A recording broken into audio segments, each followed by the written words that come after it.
Hola a todos, soy Jordi Planellas. Bienvenidos a este curso en el que aprenderéis 3 cuestiones fundamentales para cualquier aficionado a la astronomía. Primero, cómo se mueve el cielo nocturno. Segundo, cómo observar las estrellas y constelaciones. Y tercero, cómo observar los planetas. Os puedo asegurar que no es difícil, pero como se trata de una formación condensada en menos de una hora, sobre todo al inicio, prestad atención y aseguraos de que vais interiorizando los conceptos. Pues venga, sin más dilación, vamos a empezar. Hay que imaginarse el cielo como una gran esfera con la Tierra en el centro.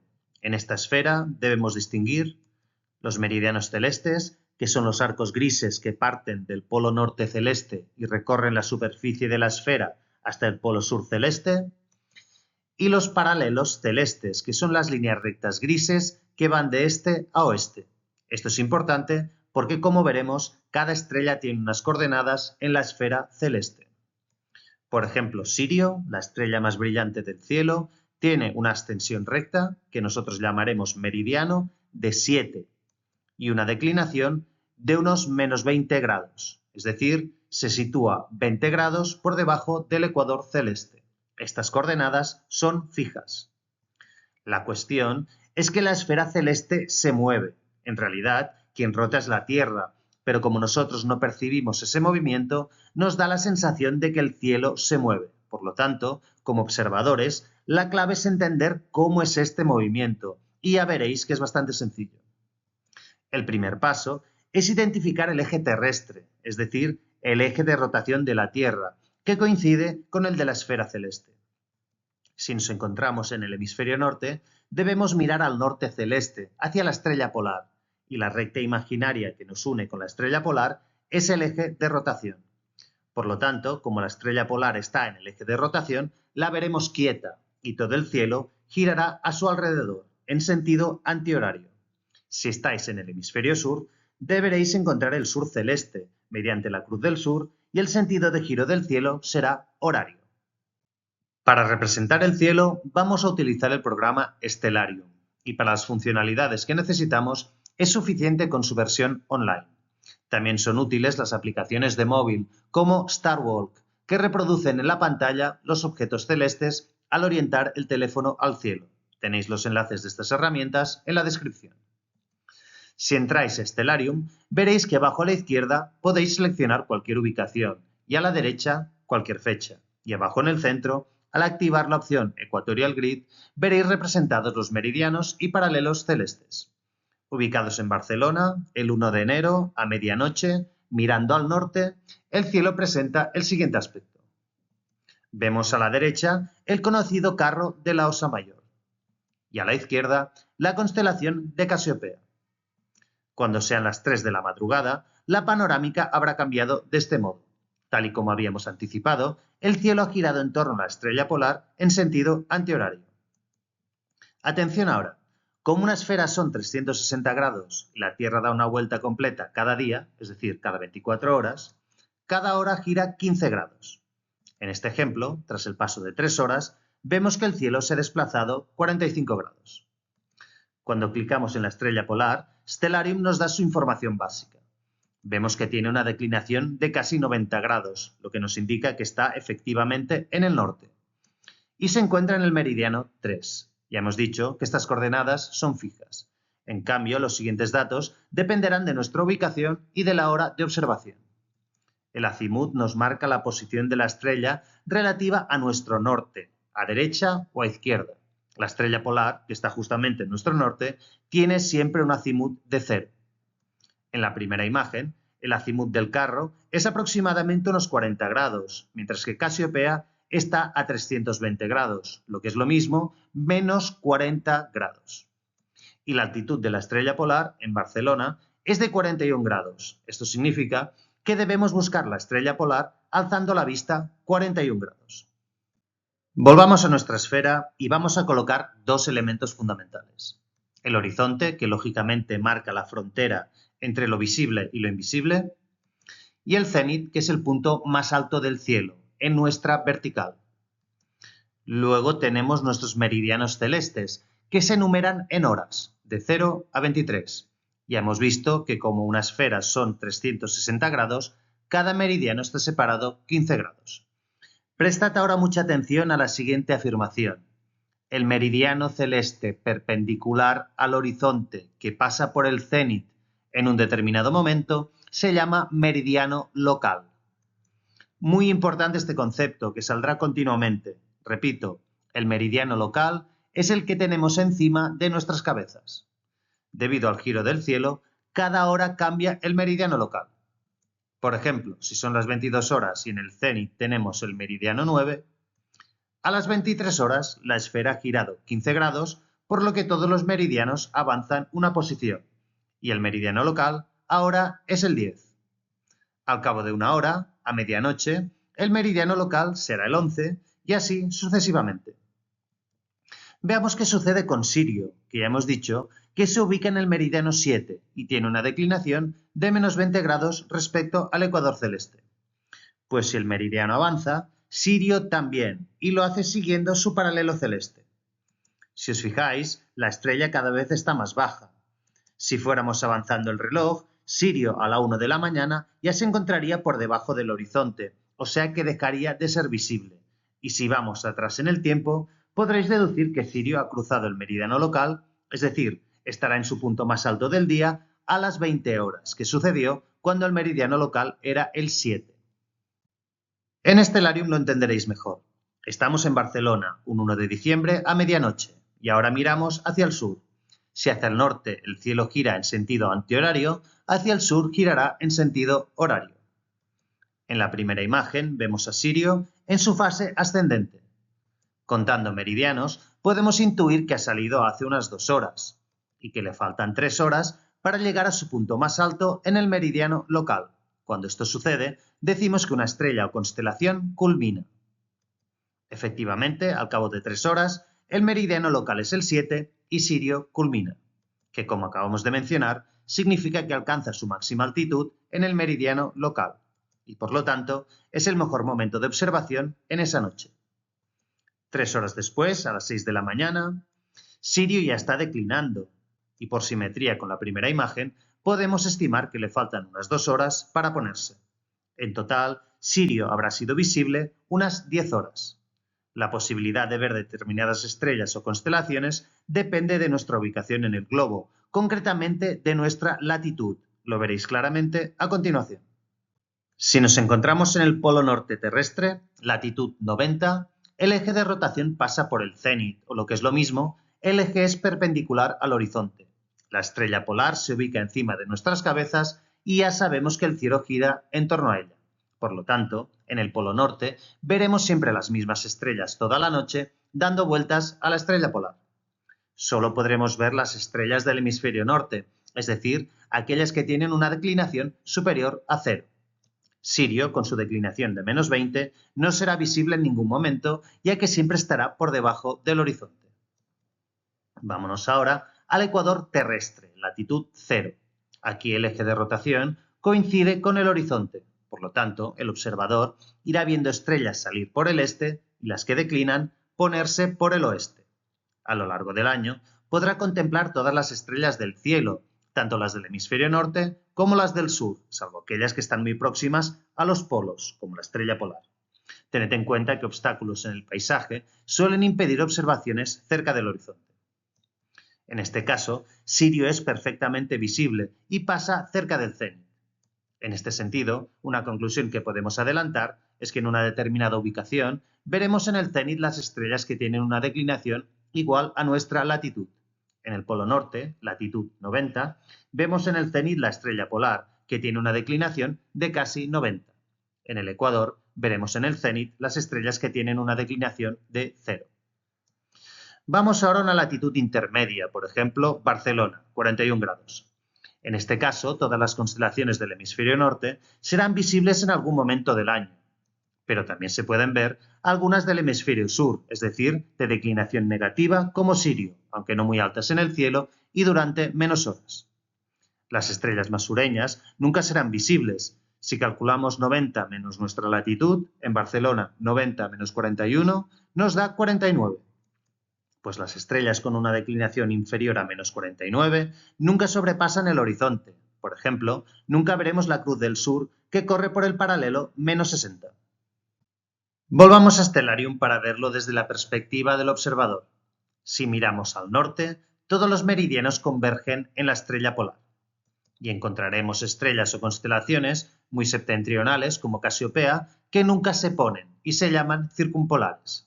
En Barcelona, latitud 41, son circumpolares todas las estrellas que tienen una declinación superior, nuevamente, al ángulo complementario, es decir, una declinación mayor a 49 grados. Concretamente, Casiopea corre por el paralelo 60. Ahora nos damos la vuelta y miramos al sur.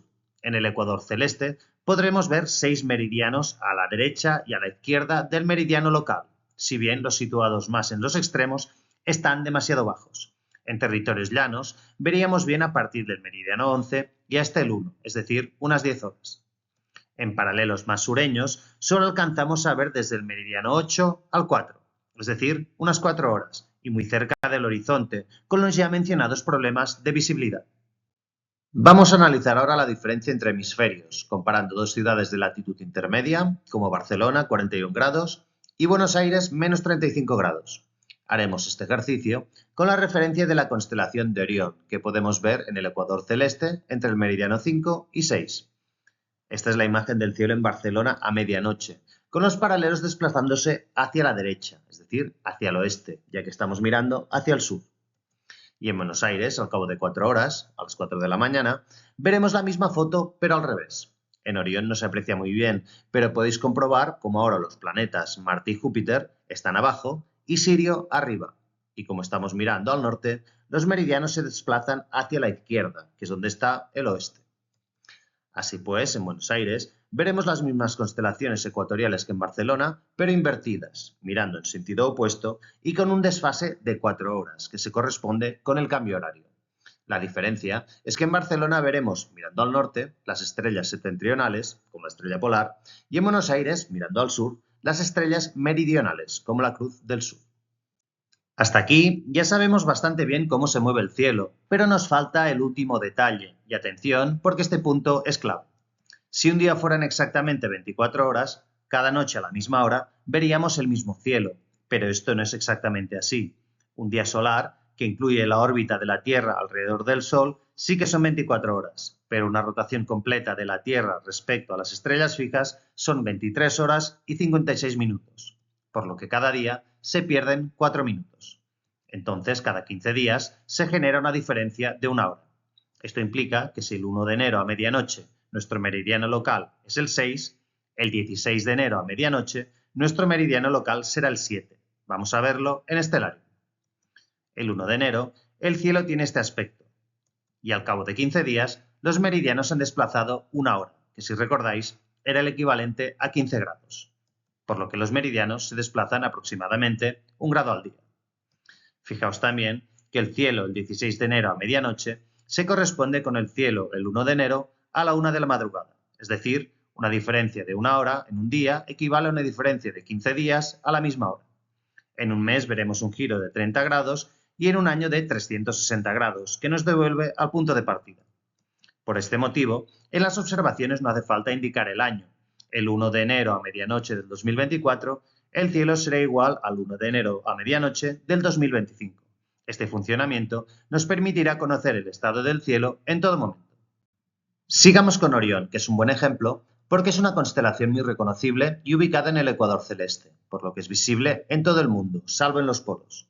Ya sabemos que está más o menos en el meridiano 6, pero este meridiano va dando vueltas por la Tierra, por lo que Orión solo será visible determinados meses del año a determinadas horas.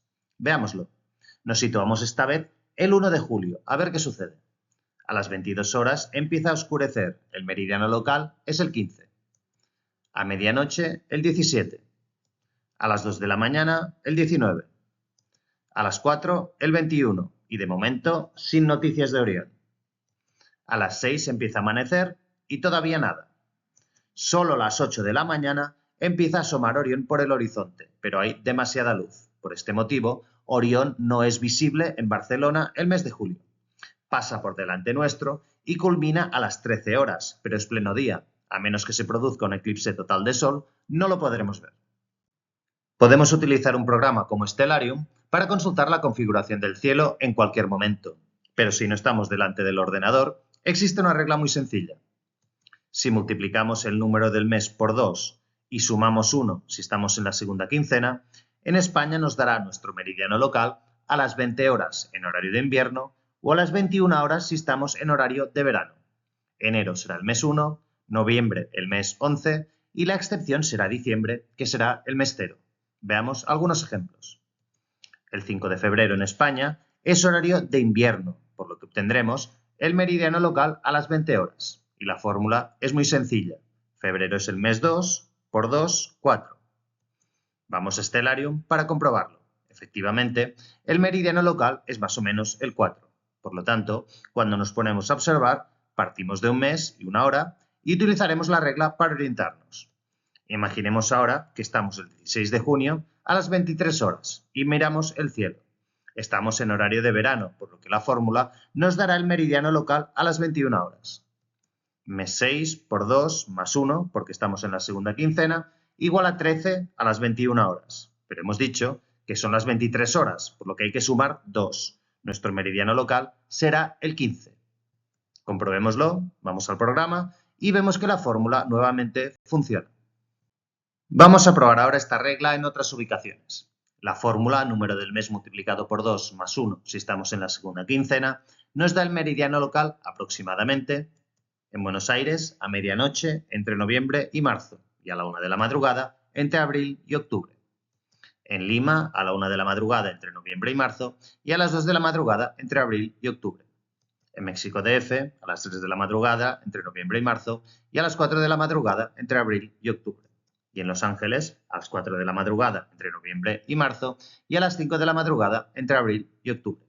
Evidentemente, estamos detectando un patrón, ya que el meridiano local dependerá de la longitud. Sin embargo, los países tienen una cierta extensión y eligen su horario sin respetar exactamente la distribución teórica de una hora cada 15 grados. Por lo que para una ubicación concreta, os recomiendo que lo verifiquéis directamente con Stellarium, jugando con las horas y los meses para extraer la regla por vosotros mismos. Vamos a recopilar.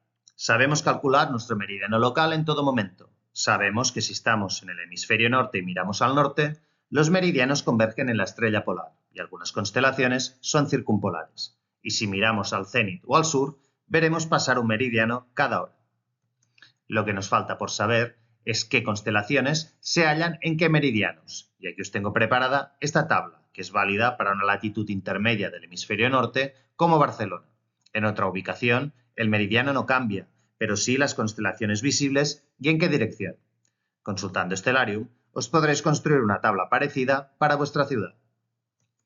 A la vista de esta información y si recordamos la regla anterior, tenemos todos los datos. Por ejemplo, siguiendo con Orión, sabremos que está en su punto más alto a principios de marzo a las 20 horas, ya que marzo es el mes 3 por 2, meridiano local 6, que es el meridiano donde se encuentra la constelación.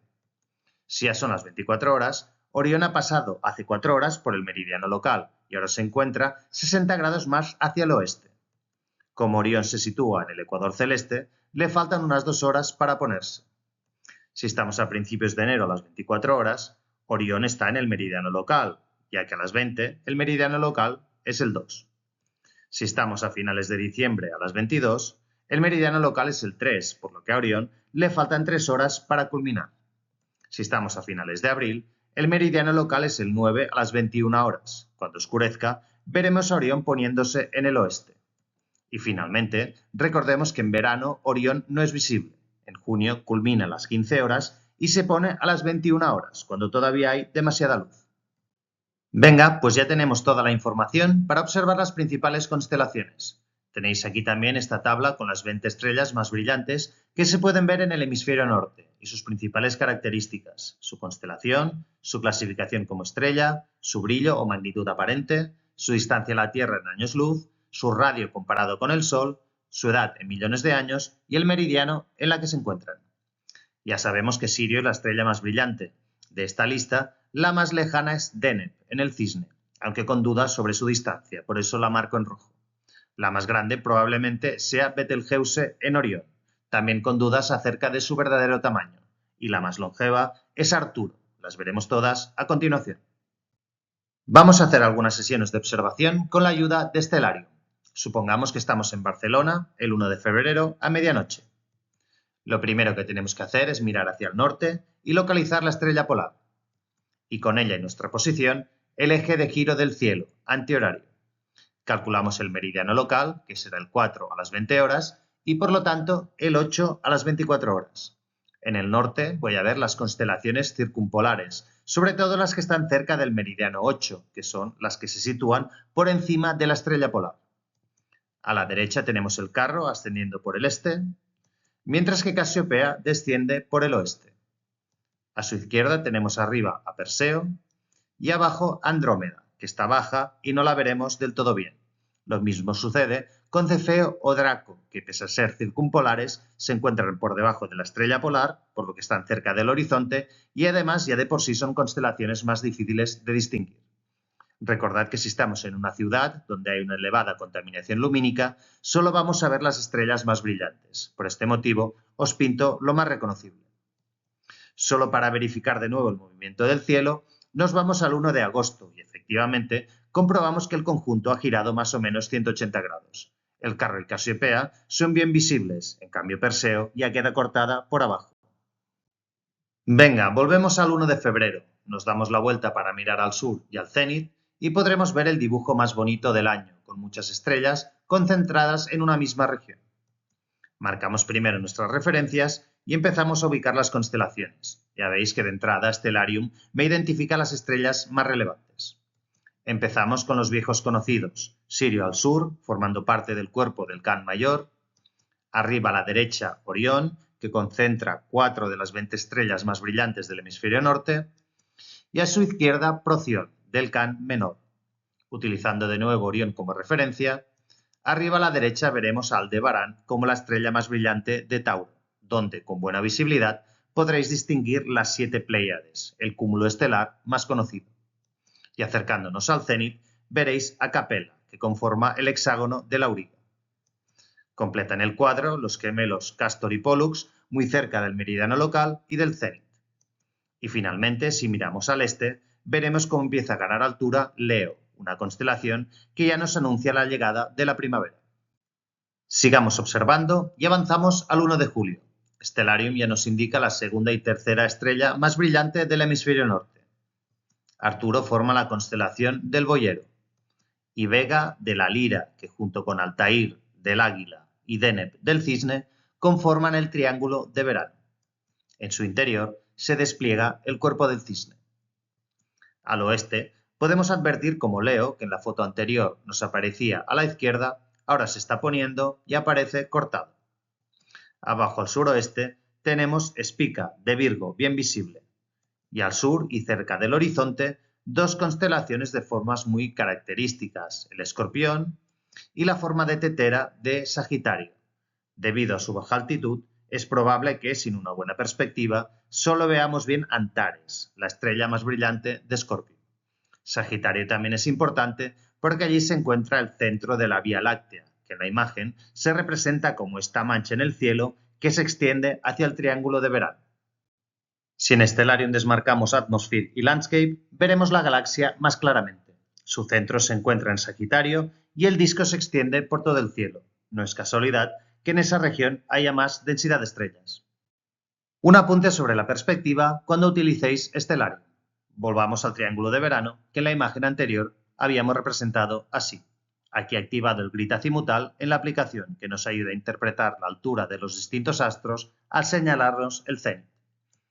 Luego, si seleccionamos las estrellas y consultamos su altura,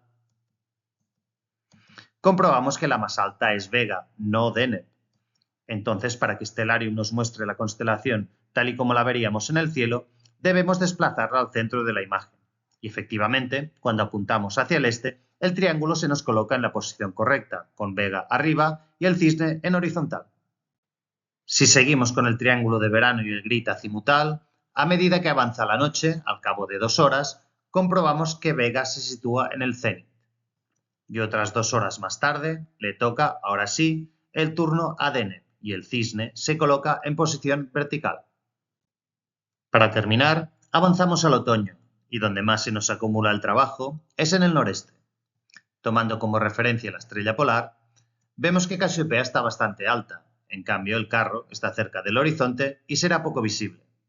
De las constelaciones norteñas, tenemos también a Perseo, y es interesante comprobar cómo empiezan a salir las constelaciones invernales como Auriga y Tauro, mientras que Andrómeda se sitúa en el cenit. Al oeste, el triángulo de verano todavía sigue alto y perfectamente visible. Y al sur podemos agregar el cuadrado de Pegaso, que todavía no lo habíamos visto, que lleva enganchado a Andrómeda a su izquierda. Y abajo, cerca del horizonte, destaca Fomalhaut, perteneciente al pez austral. Muy bien, ahora que ya sabemos ubicar las estrellas, vamos a centrarnos en los planetas, fácilmente reconocibles por su brillo, que además se distingue del de las estrellas porque no titila, sino que percibimos de ellos una luz constante. También tienen movimientos predecibles, pero no existen reglas tan sencillas, por lo que los aficionados tradicionalmente usábamos tablas de efemérides como esta, válidas para un día concreto. Recordemos que la ascensión recta nos indica el meridiano en el que se encuentra el astro y la declinación, su altura respecto al ecuador celeste. En las estrellas, estos valores no cambian, siempre se encuentran en la misma coordenada. En cambio, en los planetas sí, es decir, la posición relativa de las estrellas es siempre la misma, pero no la de los planetas. También siguen el movimiento del cielo que hemos descrito anteriormente, pero a la noche siguiente veremos los planetas en una ubicación ligeramente distinta. La magnitud aparente nos indica el brillo. Una diferencia negativa de 1 significa que el cuerpo es unas 2,5 veces más brillante. Por ejemplo, en la tabla, la diferencia de magnitud aparente entre Júpiter y Mercurio es de menos 1,2. Esto significa que el 1 de marzo de 2025 Júpiter se verá 3 veces más brillante.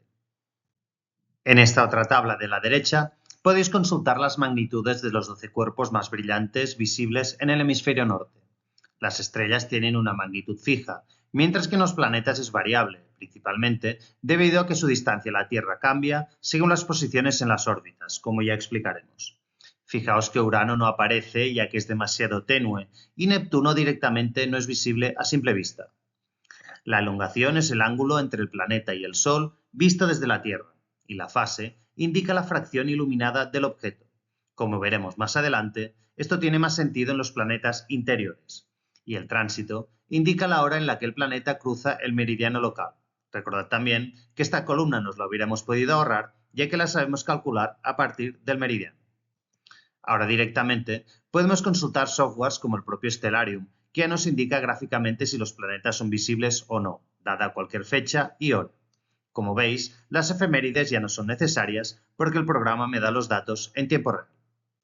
Stellarium también nos da un resumen gráfico que nos muestra la visibilidad de los planetas. En este ejemplo, nos indica que Marte es observable casi toda la noche, Júpiter un poco más de la primera mitad y en cambio la Luna, Mercurio, Venus y Saturno los veremos solo por la tarde.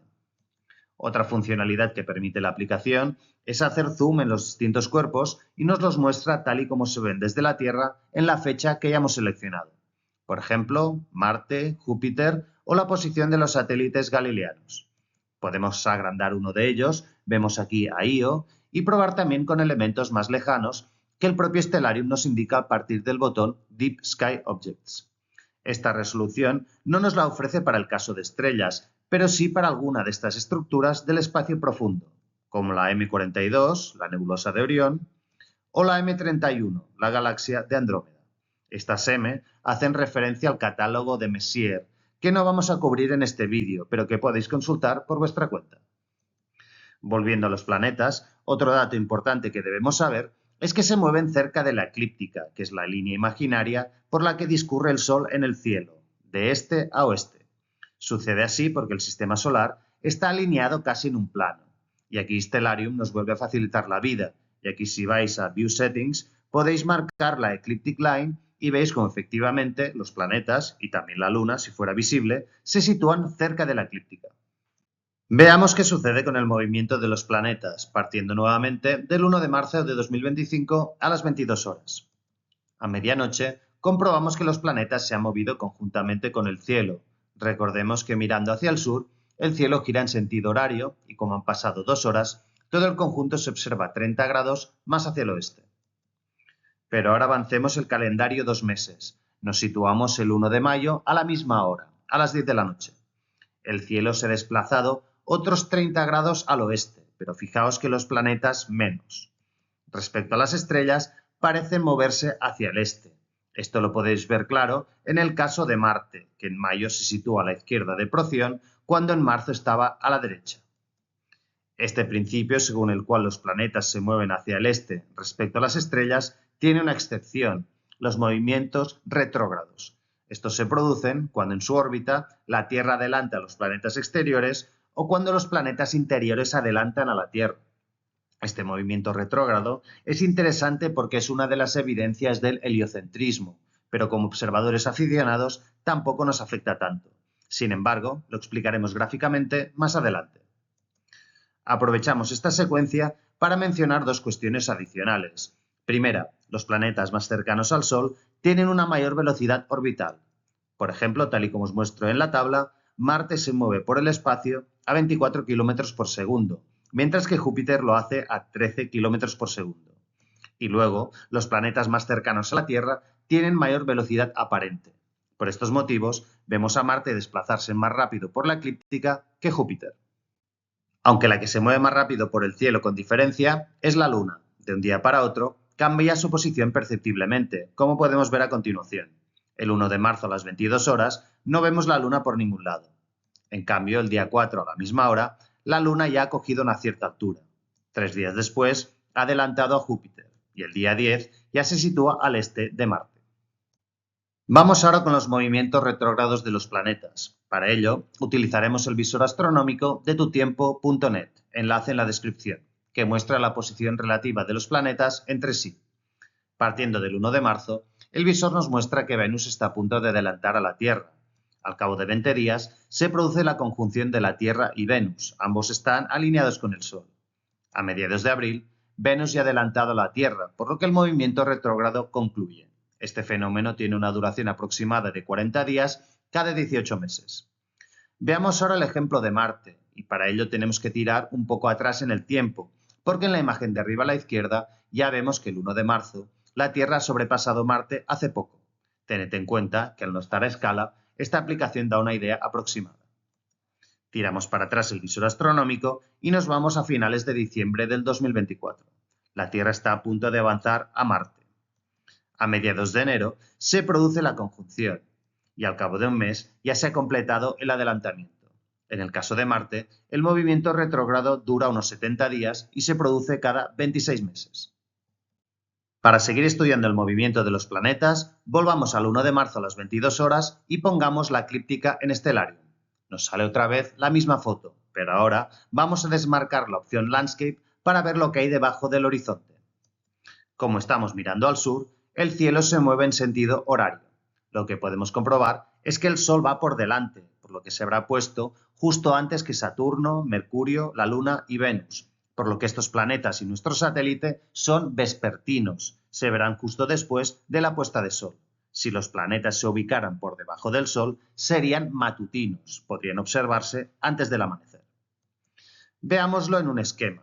Si asimilamos la eclíptica a una recta y procuramos representar la situación actual, veremos que Saturno será apenas visible debido a su proximidad al Sol, mientras que Mercurio, la Luna y Venus se podrán ver por la tarde, aunque durante poco tiempo, ya que a las 22 horas ya están todos por debajo del horizonte. En cambio, Júpiter y sobre todo Marte, que está más alto, se podrán observar durante casi toda la noche. Ahora imaginemos otro día donde tuviéramos la misma configuración, pero con el Sol por encima de Venus. En este caso, los planetas por debajo del horizonte se ponen antes que el Sol, por lo que no son visibles por la tarde, lo serán por la mañana. Efectivamente, como ahora los planetas van por delante, a la mañana siguiente, Venus será poco visible por su proximidad al Sol, pero Mercurio, la Luna y Saturno salen cuando todavía hay suficiente oscuridad. En esta configuración son matutinos. Vamos a profundizar un poco más en el mejor momento para observar los planetas, utilizando el visor. Nos situamos de nuevo el 1 de marzo. Por norma general, los planetas se pueden observar mejor cuando están más alejados del Sol angularmente. Se ve claramente en el caso de Marte, que ya sabemos que es el planeta más visible en esta fecha. Vemos que se sitúa en dirección contraria al Sol, formando un ángulo superior a 90 grados. Todavía se podrá observar mejor cuando forme un ángulo de 180 grados, ya que su distancia a la Tierra será mínima, será más brillante y visible durante toda la noche. En cambio, cuando se coloca en la otra punta, sucede lo contrario. No es visible, ya que sale y se pone con el Sol. Es justo lo que le sucede el 1 de marzo de 2025 a Saturno. Está en dirección al Sol, por lo que será poco visible. Júpiter forma un ángulo de casi 90 grados, por lo que será visible una parte de la noche. Y fijaos que el ángulo con Mercurio y Venus estará siempre limitado por sus órbitas. Por este motivo, los podemos ver solo unas horas después del anochecer o antes del amanecer. De forma simplificada, podemos distinguir las siguientes regiones. Cuando los planetas se sitúan detrás de la perpendicular con el Sol, los podemos llamar nocturnos y serán visibles toda la noche o casi. Cuando se sitúan al este del Sol, son vespertinos. Cuando se encuentran al oeste, son matutinos. Y cuando están en dirección al Sol, son poco visibles. Este esquema nos permite corroborar lo que vimos en la diapositiva anterior. Marte es nocturno, Júpiter es vespertino, pero como se encuentra alejado del Sol, será visible buena parte de la noche, Mercurio y Venus son vespertinos y Saturno es poco visible.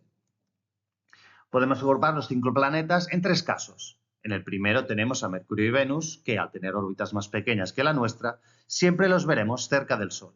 El segundo caso es el de Marte, cuya visibilidad depende de su posición relativa a la Tierra. Y el tercer caso es el de los gigantes gaseosos, cuya observación será menos variable debido a su mayor lejanía.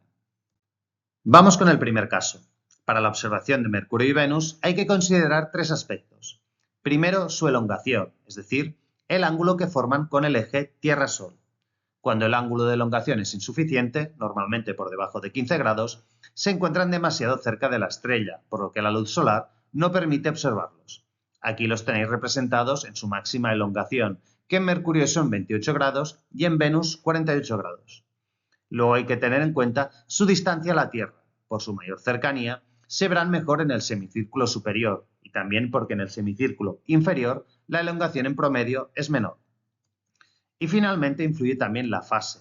En la máxima elongación se ven aproximadamente en fase de cuarto creciente. Cuando están abajo, tienen una fase más llena, pero se ven penalizados por la mayor distancia a la Tierra y la menor elongación. En el lado vespertino es lo mismo, salvo que veremos los planetas en fase menguante. La posición de los planetas respecto al Sol en el cielo terrestre sigue un patrón repetitivo que se conoce como ciclo sinódico. Veámoslo con más detalle para el caso de Venus, cuyo ciclo es de 584 días. Permanece invisible 8 días entre la Tierra y el Sol en la conjunción inferior. Después lo empezaremos a ver por la mañana. Alcanza el máximo brillo a unos 40 grados. No es exactamente a la máxima elongación, sino un poco más cerca de la Tierra. Permanece 263 días visible al oeste del Sol como matutino y 50 días invisible en la conjunción superior, donde cambia de matutino a vespertino. Finalmente, otros 263 días visible como vespertino. En esta tabla tenéis los datos también para Mercurio, que completa un ciclo más corto de 116 días. Acabamos de ver un esquema simplificado, pero la realidad es más compleja, ya que la Tierra también se mueve. Volvamos al visor para analizarlo mejor. Como ya sabemos, el 1 de marzo, Venus se acerca a la conjunción inferior, que se alcanza el 23 de marzo. La máxima elongación occidental se produce el 1 de junio. Y para la conjunción superior, debemos esperar al 6 de enero del próximo año. La máxima elongación oriental tiene lugar el 16 de agosto de 2026. Y la próxima conjunción inferior sucede el 24 de octubre. Distingo Marte como un segundo caso, también bastante particular debido a su cercanía a la Tierra. Cuando está en oposición, es decir, en el lado opuesto del Sol, es cuando más se acerca a nosotros y además lo veremos en fase llena y visible en el cielo nocturno durante toda la noche. Durante aproximadamente un mes y medio es el mejor momento para observarlo, aunque seguirá siendo bien visible durante varios meses en los que su fase oscila en torno al 90%.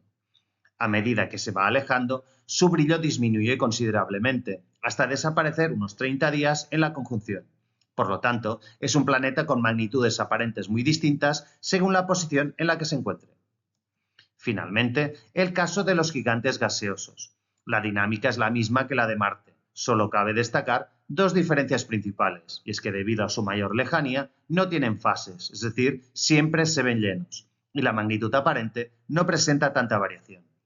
Su ciclo sinódico es más corto porque tienen una menor velocidad orbital, de tal modo que la Tierra los adelanta con mayor frecuencia. Aquí tenéis la tabla de resumen con el desglose del ciclo para los 3 planetas. Muy bien, pues con la observación de los planetas terminamos este curso de astronomía práctica. Si os ha gustado el contenido, no dudéis en explorar otros vídeos del canal. Gracias por vuestra atención y un saludo a todos.